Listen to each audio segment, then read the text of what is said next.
Hey, it's your guy Tyrrell back with the interviews. We didn't forget about TFC. Last week we should have covered them, but the game wasn't that great, and we're hoping that we'd get a better one at BMO Field. TFC were victorious against the Chicago Fire, but how did they do it? Where did they go right, and where did Chicago go wrong? Don't worry, here at the interviews, we've got you covered. So on this edition of the interviews, we're going to break down how TFC beat Chicago Fire.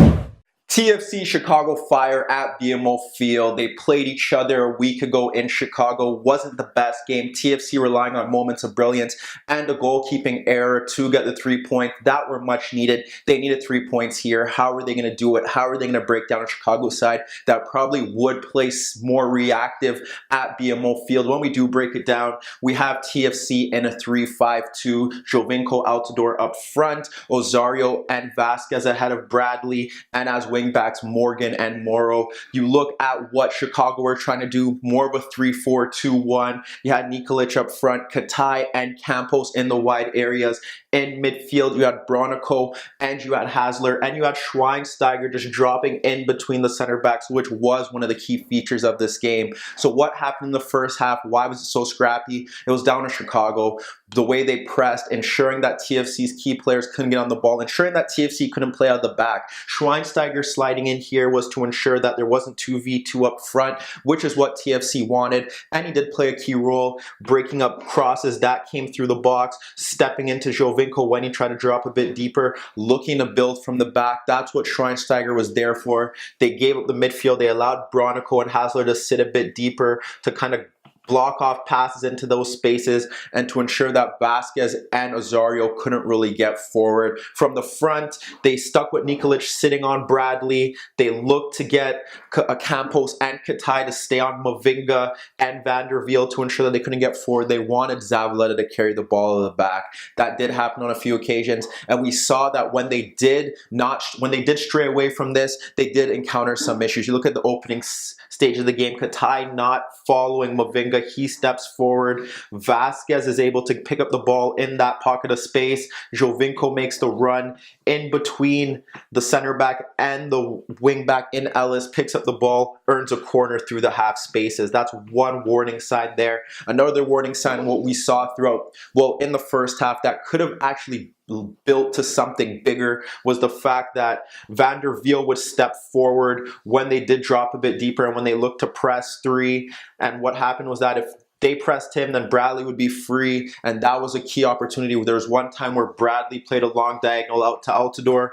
Obviously, he was able to keep it in. Vanderveel steps forward. He fires a shot on goal from distance, but TFC were really pulling at straws as to how they're going to create chances. They couldn't get Altidore and Jovinko into the game. They had Morrow obviously trying to push forward. Morgan was a bit more reserved. So how did they create chances? Well, they relied on the half spaces. The half spaces, this space right here between the wing back and the wide center back, and they were getting space out there to really exploit. The first chance out we did describe with Mavinga playing in Jovinko, half space. We saw Jovinko later on picking up the ball, unable to locate traffic, but what happens is that Osorio is able to pull into that space, makes an intelligent run into that space, delivers cross into the box. Morrow breaks in free behind Ellis again, nods his effort wide. You look at more chances again, just Vasquez picking up the ball in those spaces. What happened and the issue here was that Bronico and Hasler were getting pulled out because there's so many runners, players dropping a bit deeper. So there was always space for Vasquez to drop off a bit deeper, pick up the ball. He slides in Morrow. That cross is cleared for a corner, and it's Edwards coming across to stop Osorio from breaking in. We look towards the end of the half. It was a great example of what happens. Vasquez drops deeper. What happens is that Jovinko runs across both. Someone has to pick him up. No one does. He's able to play that pass into Jovinko. Again, another corner kick one.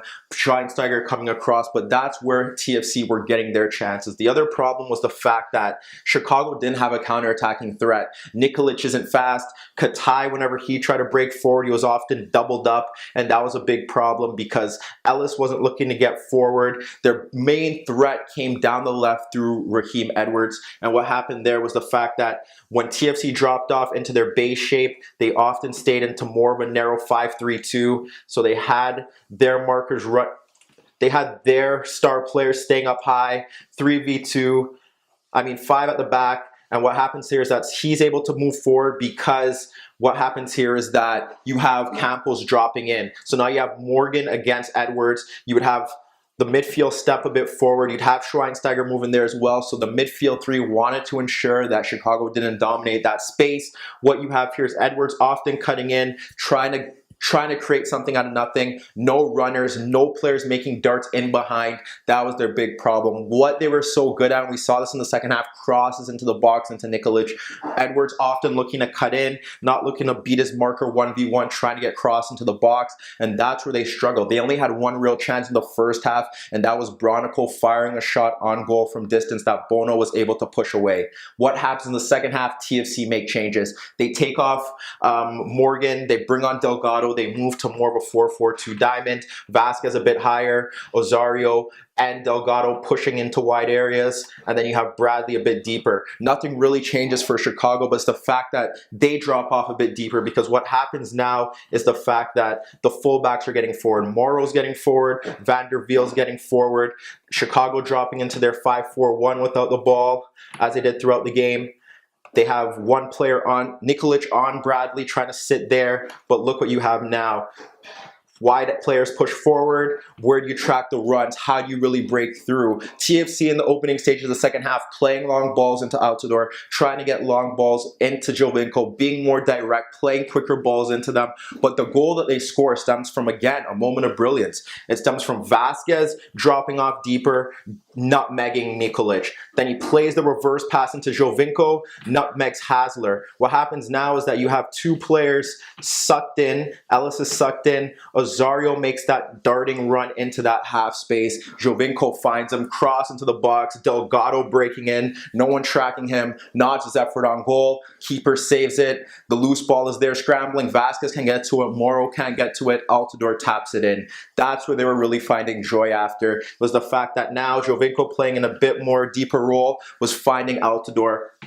Another opportunity, he finds him, he's a bit deeper, they sit off, plays in Altidore, Altidore lays it off into Osorio, making that darting run, cuts in, plays it to Jovinko, Jovinko fires his shot on goal. TFC were finding goals down that outlet. You look at the second goal that they score, what happens before that was, as soon as TFC scored, what happens is Chicago makes a change. They push Schweinsteiger a bit higher. They push Adams into center back. They end up pushing Hasler out to right wing back, and Campos moves into midfield. Now they have a big risk. And the chance that I just explained prior was the fact that now they don't really have any coverage for their midfield, in the fact that they have Bronico there. They had Campos in midfield. They obviously bring on Adams, but they don't have any steal in midfield, and there's more of an opportunity to get overrun. Schweinsteiger didn't really help out from an advanced role. Katai was still anonymous, and they had to make more changes. Eventually, they bring on Solingnac for Campos, but Campos did have a brief spell charging forward from midfield. TFC's midfield change from a defensive aspect, they were still exposed. He drives in, plays in Katai. Katai fires a shot on goal. Before he comes off, he makes a darting run from midfield past Bradley, forces Bradley to be booked, but that was Campos' night for you. Then they move to more of a 4-1-4-1. They have Adams sitting deeper, Solingnac and Schweinsteiger out in midfield, and then what they have is Katai, Edwards, and then Nikolic up front. Still the same issue. Two players that aren't the most mobile. One is more of an attacking player up front.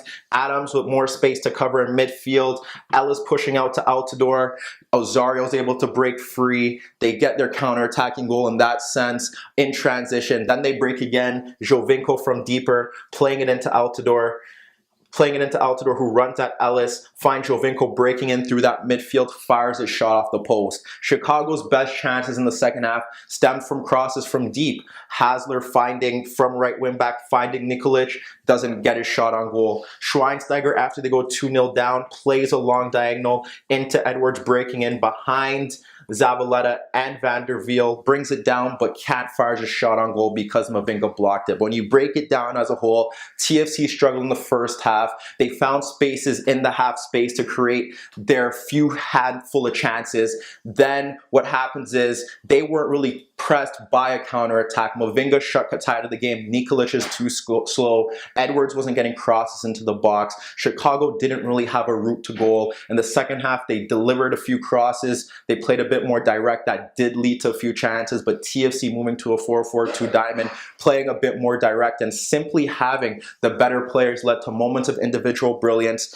for Chicago to change their system, and then they were overran in midfield. And now TFC put themselves in pole position to possibly make a late run for those final playoff spots. But let me know what you guys think. Will TFC make the playoffs? Should there still be fear based off this performance, or are they looking like they're built for a late run? Meet me in the comments below. Don't forget I upload videos every day, and don't forget to subscribe to my channel. And that was your daily dose of the interviews.